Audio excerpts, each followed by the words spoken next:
বেশি কথা খুব বলতে পারবো না।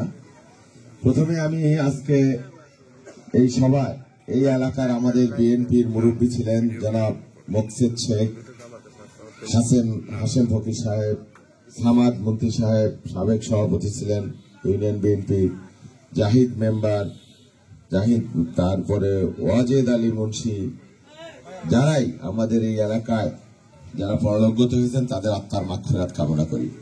যাক, অনেক কথা বলেছে আমাদের নেতৃবৃন্দ, আমি একটু বলি, গলা একটু বসে গেছে, আস্তে আস্তে বলতে হবে। আমি আপনাদের এলাকারই ছেলে, হ্যাঁ, আমি একটা সাধারণ আপনাদের মতো পরিবারের মানুষ। আমি কোন রাজ পরিবার থেকে আসিনি, সারা জীবন যুদ্ধ করছি, লড়াই করছি, সংগ্রাম করছি। এইগুলো করতে যায় হাসিনার বিরুদ্ধে 17 বছর যুদ্ধ করেছি, মামলার আসামি হয়েছি শতাধিক, জেল খাটছি, বারবার জুলুমের শিকার হয়েছি। তো এখন এখানে নির্বাচন আমাকে দলের পক্ষ থেকে ধানের শীষ এখানে দেওয়া হয়েছে। তো আপনাদের প্রতি একটা কথা, যে দেখেন, আমি একজন রাজনৈতিক কর্মী, সারা জীবন রাহাল থেকে ভোর পর্যন্ত রাজনীতি করি, একদম আগাল।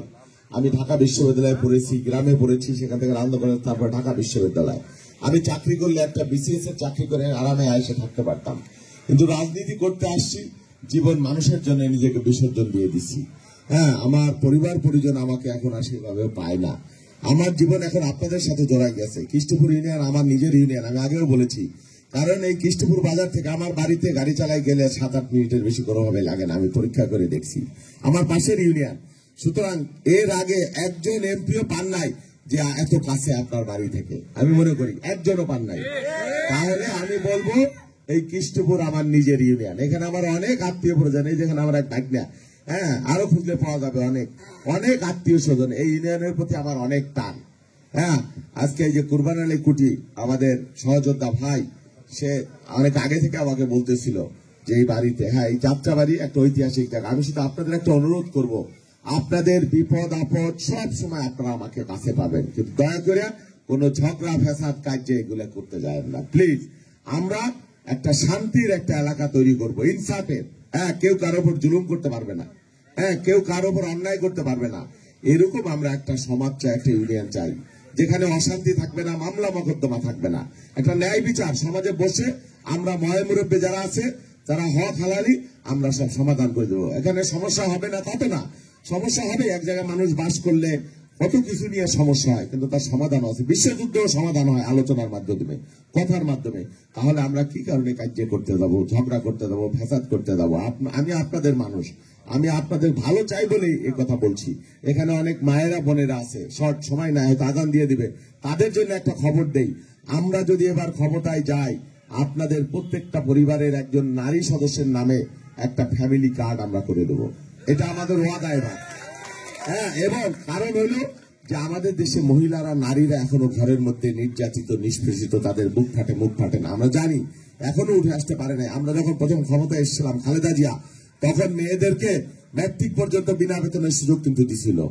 তারপরে এবার এসে আমরা ইন্টারমিডিয়েট পর্যন্ত দিচ্ছি। এখন আমি গ্রামে গেলে দেখবেন যে ঝাঁকে ঝাঁকে মেয়েরা স্কুলে যাইতেছে, পড়ালেখা শিখতেছে। তাদেরকে পড়ালেখা শেখার সুযোগ করে দিতে হবে, তাদেরকে যাতে স্বাবলম্বী হইতে পারে সেই ব্যবস্থা করে দিতে হবে। সেই জন্য আমরা এবার উদ্যোগ নিয়েছি, অন্তত অর্থনৈতিক স্বাবলম্বী তারা হতে পারে। পরিবারের এই ফ্যামিলি কার্ডের মাধ্যমে একটা নির্ধারিত টাকা পরিবারের অন্তত 3 দিন 5 দিনের খরচ যাতে হয়, সেটা এই ফ্যামিলি কার্ডের মাধ্যমে তার কাছে পৌঁছে দেওয়া হবে। এটা একটা। আর কৃষক অনেক আছে এলাকায়, কৃষি প্রধান এলাকা, তাদের জন্য আমরা এবার কৃষক কার্ড করে দেব। এবং এই কার্ডের মাধ্যমে একজন কৃষক যাতে 3টা ফসল যদি ফলায়, একটা ফসলের মূল্য যাতে, উৎপাদনের মূল্য যাতে সরকারের পক্ষ থেকে দেওয়া যায়, এটা আমাদের ইচ্ছা আছে, কমিটমেন্ট আছে। এবারে নির্বাচনী ইশতেহার আমরা দিব, এটা কৃষকদের জন্য। হ্যাঁ, তারপরে শেষ কথা, ধরেন আমাকে অনেকে খোঁজ নিয়ে দেখবেন যে আমি একজন রাজনৈতিক কর্মী, যেই পরিবার থেকে এসেছি, এখনো আমার সংগ্রাম চলতেছে। এখনো একটা বিরাট এলাকা, মানে 26টা ইউনিয়ন, মানে কখন সকাল, কখন দুপুর, কখন রাত, এটা টের পায় না। সেই জন্য আমি আপনাদের ভাই হিসেবে, সন্তান হিসেবে, বন্ধু হিসেবে, মুরব্বী হিসেবে বা অভিভাবক হিসেবে যদি কেউ মনে করেন, দয়া করে একটু আপনারা আমার সাথে থাকবেন। এটা আমার দাবি আপনাদের প্রতি। হ্যাঁ, আমার হক আপনাদের প্রতি। এবং আমি আপনাদের কথা দিতে পারি যে আগামী দিনে এই এলাকার উন্নয়নের জন্য, এলাকার শান্তির জন্য, শিক্ষার জন্য, বেকারত্ব যাতে দূর করা যায়, সেই জন্য আমি সবসময় এই কৃষ্ণপুর ইউনিয়ন আমার অগ্রাধিকারের তালিকায় থাকবে। হ্যাঁ, এটা অবশ্যই আমার অগ্রাধিকার তালিকা থাকবে। আমার নেত্রী বেগম খালেদা যে আপনাদেরকে সালাম পাঠিয়েছেন, একজন মজলুম মানুষ, হ্যাঁ, কত বছর জেল খাটলেন, মৃত্যুর মুখ থেকে বারবার ফিরে আসছেন। আমরাও আসছি। আমাদের ইতিহাস খুঁজে দেখবেন, কোন চাঁদাবাজি, ধান্দাবাজি, সন্ত্রাসী, দখল, এইগুলা, নেশাখোর, মাদক, এইগুলা আমার ইতিহাসে পাবেন না। এগুলো আমি পছন্দ করি না, আমার ধারে কাছেও ফিরতে দেই না। এই রাজনীতি আমাকে দরকার নাই। নির্বাচনে জিতি বা না জিতি, এইসব ধান্দাবাজ, চাঁদাবাজ, হ্যাঁ, সন্ত্রাসী, দখলবাজ, মাদকাসক্ত লোক, এই রাজনীতি অবসান আমার কাম্য। এটা আমি করবো ইনশাআল্লাহ। আপনারা যদি আমাকে সমর্থন করেন, করবেন, একটু হাতে জোরে দেখান আল্লাহ নামে। ইনশাআল্লাহ আমি আশা করি আপনারা যদি আমাকে সমর্থন করেন, এই কৃষ্ণপুর ইউনিয়ন, আমি ইনশাআল্লাহ এমপি হয়ে যাব, আপনাদের ছেলে। এবং আপনাদের ভোটকে আমি আমানত হিসেবে নিয়ে আপনাদের একজন খেদমতগার হিসেবে আমি থাকতে চাই। ক্ষমতার বাহাদুরি না, এমপিত্ব, মন্ত্রিত্ব, হনু হয়ে গেছি, এটা আমার প্রয়োজন না। আমার এই জীবনে অনেক সম্মান পেয়েছি, সারা বাংলাদেশ, দুনিয়ার যেখানেই যান, আমার কথা যদি বলেন, 5 জন মানুষ থাকলে 2 জন মানুষ আপনাকে চিনবে, সম্মান করবে, যে না ভালো মানুষ। অন্তত এই রেপুটেশন অর্জন করছি। আমার বিরাট ছয় সম্পত্তি নাই, যেটুকু আছে আল্লাহর রহমতে ভালো আছি। আমার একটা ছেলে, আমার আর কোনো কিছু প্রয়োজন নাই।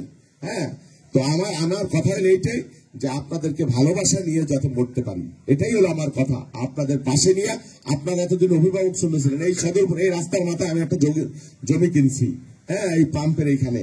অতএব এমপি যদি বানান, এমপি কে ঘরের কাছেই পাবেন, যে কোনো মুহূর্তে দরজায় যায় পাবেন। এখানেই আমি থাকবো। হ্যাঁ, আমার ইচ্ছা যেখানে আমি একটা ছোট্ট বাড়ি করব, এখানে এই দেরি আর একটু সময় পাইলে হয়তো ইলেকশন আগেই করে ফেলতাম।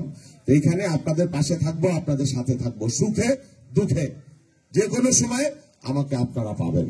আজকের দিনে আর আপনাদের প্রতি দাবি রাখি যে আমাকে একটু সাথে রাখবেন, আমাকে ছেড়ে দিয়েন না, আমারে ফেলে দিয়েন না দয়া করে। মা বোনরা আছে এখানে, আমার বোনেরা, মায়েরা, আমার মেয়েরা, আমাদের মেয়েরা আছে এখানে, মুরব্বীরা আছে এলাকার, সকলের প্রতি আমি একটা বিনীত অনুরোধ করে গেলাম, আমাকে ইনশাল্লাহ সাথে রাখেন। আপনার ভোট, আপনার সমর্থন, এটা বৃথা যাবে না ইনশাল্লাহ। আপনাদেরকে আমি ছেড়ে যাব না। আমি কোনোদিন আমার কর্মীকে ফেলাই যাই নাই, আমার বউকে একটা ভালো শাড়ি কিনে দেই নাই, কিন্তু আমার কর্মীর বিপদে তার পাশে আমি দাঁড়াইছি। এটাই আমার রাজনীতি। আমার বাচ্চার খেয়াল করতে পারি নাই, কিন্তু আমার কর্মীর একটা দুর্ঘটনা, এই যে পরশুদিন হাসপাতালটা মারাত্মক অ্যাক্সিডেন্ট, রাত 2টার সময় সেখানে আমি গিয়েছি। এটা ভালোবাসার কারণেই গেছি, দায়িত্বের কারণে গেছি, এবং গোটা জীবন আমি এগুলাই করছি আমার জীবনে। তো সেই জন্য আপনারা আমার সাথে থাকলে আপনারা ঠকবেন না, আপনারা প্রতারিত হবেন না, এইটুকু অন্তত বলতে পারি, বুকে হাত দিয়ে বলতে পারি। তো যাই হোক, আজান দিয়ে ফেলবে। আপনাদের সবার জন্য আবার আসতে পারবো কি পারবো না জানি না। এখানে অনেক বড় এলাকা, পদ্মার উপরেও আছে 4-5টা ইউনিয়ন, সকল জায়গায় যেতে হবে। আমি আপনাদের কাছে আমানতটা রেখে গেলাম। আপনারা প্রত্যেকে এক একজন বাবুল হয়ে, একজন ধানের শীষের ক্যান্ডিডেট যদি হন, ইনশাল্লাহ আমাদের কেউ ঠেকাইতে পারবেন না। আপনাদেরকে আমি সম্মানিত করবো ইনশাল্লাহ, কথা দিয়ে গেলাম। এটাই আজকের দিনে বক্তব্য। আল্লাহ হাফেজ। বাংলাদেশ জিন্দাবাদ, খালেদা জিয়া জিন্দাবাদ। সবাইকে ধন্যবাদ। আসসালামু আলাইকুম।